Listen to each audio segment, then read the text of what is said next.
केकरा से बताई हो यही दिल के सच्चाई हो। आज जिए लायो केला मजबूर कइले बा।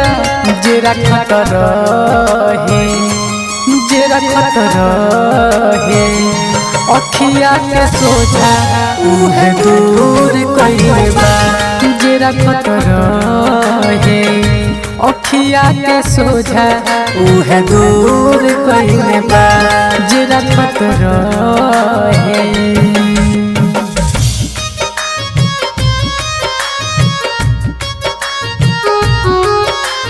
Music by Kundan Raj Harsiddhi.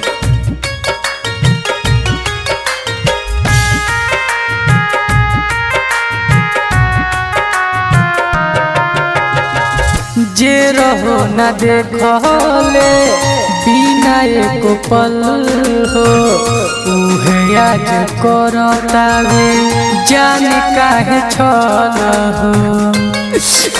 भाई सुनो जे रहो न देखले बिना एको पल हो आज उहे करतावे जान काहे छल हो। कोई सनम हर जाई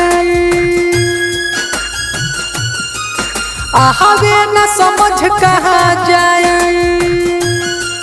हो कोई सनम हर जाई आवे न समझ कहाँ जाई। जे सजावल लाखों सपनवा उहे चूर कइले बा। जे रखत रहे जे रखत रहे अखिया के सोझा उहे दूर कइले बा। जे रखत रहे अखिया के सोझा उहे दूर कइले बा।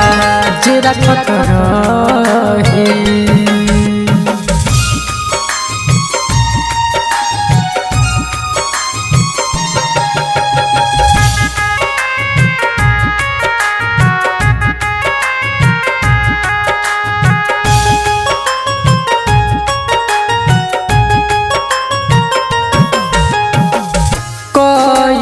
छल के उनका दिहे राम जी फल हो।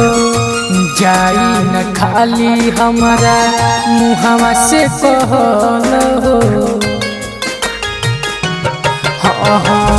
कइल छल के उनका दिहे राम जी फल हो।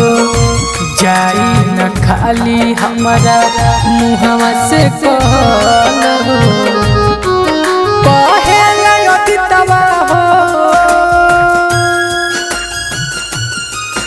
नहीं बुझली फिलवा हो कहे नयदितवा हो। नहीं बुझली फिलवा हो पूछे गुरु गिरी अभिषेकवा का कसूर कइले बा।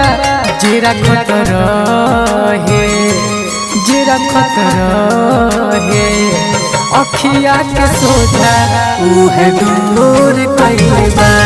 जे रखत रहे अखिया के सोझा उहे दूर कइले बा। जे रखत रहे।